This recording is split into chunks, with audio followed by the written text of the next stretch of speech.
Продолжуваат препукувањата помеѓу заменик министерот за земјоделство, шумарство и водостопанство Љупчо Николовски и институциите. Николовски ја обвинува за нетранспарентност платежната агенција за земјоделство. Според заменик министерот, од субвенциите за земјоделците пари земаат и пратеници, нивни фирми, директори и раководители и како што тој ги нарекува, така наречените лидери на земјоделците. Уште од првиот ден со влегувањето во министерството поднесовме писмено да видиме колку пари се предвидени и потрошени, односно кој се има добиено од парите на земјоделците.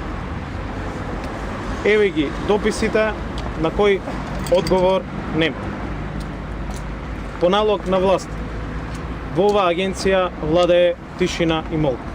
Нема отчет за ниту едно потрошено евро, а велат дека годишно располагаат и трошат околу 100 милиони евра пари на граѓаните. Како реакција на оваа пресконференција се обрати Данчо Милески, председателот на Сојузот на тутунарски здруженија на Македонија.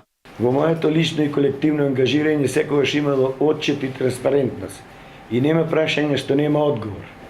Од споменатите 100 милиони евра за субвенции, јас лично како председател нити денар еден немам земено од тие субвенции.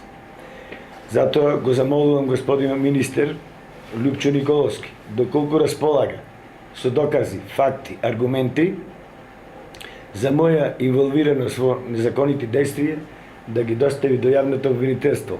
Доколку не, јас лично ќе покренам кривична постапка против него за навреда, клевета, невистините, искажување за мене и увреда за мојата фамилија. Милески побара доказите да бидат доставени до јавното обвинителство, а доколку не се достават, како што вели ќе поднесе кривична пријава против заменик министерот.